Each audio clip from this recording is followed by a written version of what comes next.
Hey guys, welcome back to Ride Out MMA. My name's Connor. Today we're going to be going over some super simple drills for you to work on your kick height, right? We're going to be trying to get those kicks as high as we can with this really simple drill that you can do on your own time. Make sure you like the video, leave a comment, and subscribe to the channel. Okay, so today we're going to be going over some super simple drills, right, using a box or really just anything to elevate your leg. What we're going to be doing today is basically taking the momentum out of our kick. We're going to be focusing on the end range versus that starting part. You know, a lot of the times when I've worked with mostly men who don't have strength in their hips at those end ranges, they end up sort of losing their kick right at the end where it collapses, where it feels like, you know, they're sort of falling over themselves just to get their kick up a little bit higher. Usually, from what I've seen, is they don't have the muscles to actually support that kick at the end of it. So they can strike low really well. They throw great low kicks, but suddenly they get above my hips and they lose their kick completely. And it's usually because they're lacking in drills like this. They're lacking the strength that this drill is going to be creating for us. So again, we're going to be working on this drill to help us reduce the momentum out of our kick. We're going to have more control of our kick at the end ranges, and it's going to increase the snap in the speed of the actual strike. So let's get into it. So starting from on top of the box, right, I want to be up here, and we're going to be focusing on isolating our leg as best as we can. Now, make sure when you start this drill, you want to be really warmed up. You don't want to start this drill cold, right? Some simple ways that we can do a warm up, starting right from here without compromising my posture at all. I'm going to keep my leg perfectly straight, and from this position, I'm going to lift my leg. And right away, that is really difficult. Something you don't want to fight when you're doing this drill is the cramping of the quad. Right? You don't want to run from that sensation of your quad feeling like, ugh, I don't want to do this. It's actually a good thing. It's your body letting you know that you're kind of reaching the end range of where you have strength, right? Where you can control that leg. You want to keep pushing against that and get higher and higher and higher until that feeling starts to go away, or you're all the way up here and then you start to feel it. That's when it's really good. Now, I don't have great hip flexibility. I don't have great hip strength, but that's why I'm doing these drills and showing them to you so we can all work on it together. So again, right, just starting from this position without compromising my posture, I'm going to lift my leg up. And again, look, there's no momentum in that at all. I have to use the entire strength of my leg. And I'll do both sides, maybe for about 10. All right, keeping my stance the entire time. And not leaning back to do it. If you lean back to do these drills, you will lose it all. Your body has to be as steady as possible. In the same way that we do this warm up, right, you can also do it for the sides of your hips. And that is really hard to do without leaning back, right? Lifting it up from here without compromising your posture. It takes a lot of strength to lift your leg at that range. And again, same thing, about 10 per leg. And you can always raise this up a little bit higher. It's a little bit better. That is hard. So I've done that warm up, right? That could be part of the warm up. You should probably do some other stuff beforehand, whatever you like to do to warm yourself up. I've done that initial leg lift. I'm going to start with my foot on top of the box. And now I'm going to be taking what would be more like our fighter stance. So my foot is on top of the box. From this position, I'm going to snap my leg so I can fully extend it. And even when I'm doing this, I really like to keep my foot position exactly how I would be striking with it. All right, so I get onto the ball of my foot. All right, I want to feel that pressing into the box or the chair, whatever you're using. And from this position, I'm going to maintain that while I snap my kick. So right from here, and you don't want to have your leg stop right here where it has this half bend, right? Just so you can get it a little bit higher. We need that full extension where we can lock out our quad as best as we can. So again, I'm on top of the box. And if you can't fully extend your leg, then you need to go lower. All right, and again, I'll do this for 10. Right, just so you can see some other angles. I'm never losing my posture.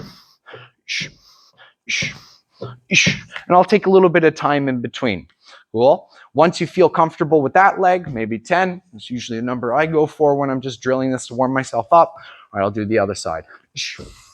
And I'll snap right from here. Again, never losing my posture. Really, really working on that snap and explosiveness. All right, so that's us working on our front kicks. And then we'll modify the kick just a little bit. So instead of making it our front kick, snap kick, push kick, whatever you want to call it, right, that linear kick, we're going to work on our round kicks. So now my back foot, instead of being facing into the box, or rather just a little bit more forward in general for throwing this kick, I'm going to turn it out a little bit if you weren't already. All right, my foot is now turned out and my knee is going to be pointing through the corner of the box. Before, it was pointing right through the box. Now it's pointing through the corner. Here's a little nugget for you. If you point your knee at the target that you want to kick, that's where your kick will be landing, right? This is where our kick should be opening from. So if you want to kick someone in the belly, just make sure your knee's pointed at it. If you want to kick someone in the leg, try to point your knee at it and then snap into that strike. But again, all right, we're going to be working on our round kicks right now. I turn my kick. So now my body is faced a little bit more bladed, and I really want to imagine I'm cutting across into somebody versus stabbing in. So as I kick, I'm going to point my toe and finish off, right, exactly how I would be striking my opponent.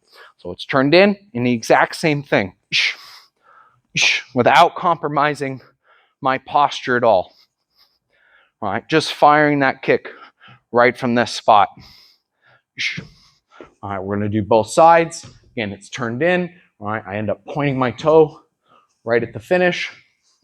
All right, not leaning back, just snapping as high as I can while fully extending. All right, taking all the momentum out of that strike. The last variation that we can do here is our side kicks, done in the exact same way. I start elevated. I'm going to turn myself all the way over. I like kickboxing. That's sort of my style, kickboxing, karate. So we do it from this bladed stance where my heel is going to be leading the way, and I'm going to send it straight through the box. I don't want it to hook out. I want it to drive straight through. But again, right, where this one gets really hard is not compromising your posture. It's easy, right, to donkey kick and sort of lean away from the box and just extend that leg out. That's not what we're going for today. That's not the type of muscles that we're trying to build. All right, so I stand up tall, and right from this position, with my heel leading the way, I snap and I turn over.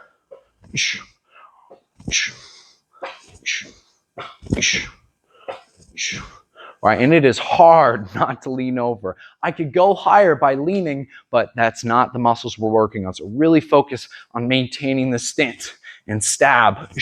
Drive them away from you every single time. And that should really activate your glute right here and that side of your hip. Okay, guys, now we're going to use this drill and actually strike the bag. You can easily work this with a partner too if they're working their pads, thigh pads, right, whatever. This is a great drill to do with your partners, but we can do it all the same on our own time with a bag like I am today. So I have my same stance. Don't throw the kick right away until you've actually tested out your range. You want to make sure you can land with the balls of your feet right from this position.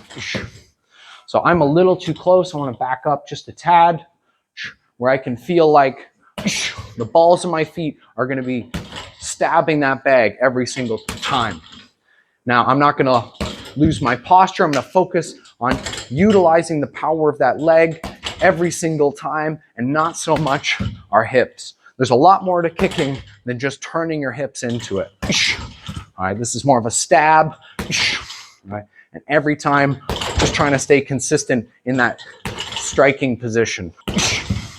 This is a shitty little bag, but you still get the point. Do both legs. All right, for 10. Left is better.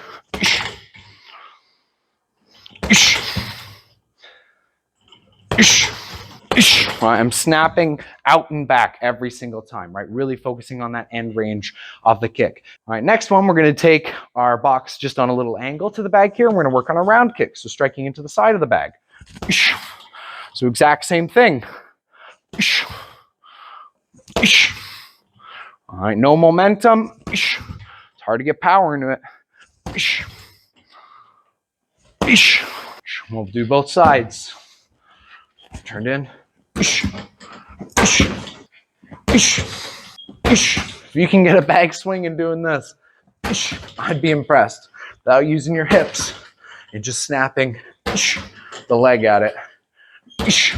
Just like we already worked on the side kicks. I'm leading with my heel every time. Ish. All right, without compromising my posture. Ish. Ish. Ish. And the opposite side. So that's a super simple way for you to work on your kick height, the snap of the kick, take all the momentum out of it, just focus on what the legs are actually doing, and your kicking is going to get a lot better as you go on. You can see how difficult that drill is to actually get any power on that thing without utilizing your hips, but just imagine now when we start to use them. So anyways, like the video, leave a comment if you have your own drills that you like to do. Maybe we'll do some videos on them in the future, and subscribe to the channel. Thanks for watching.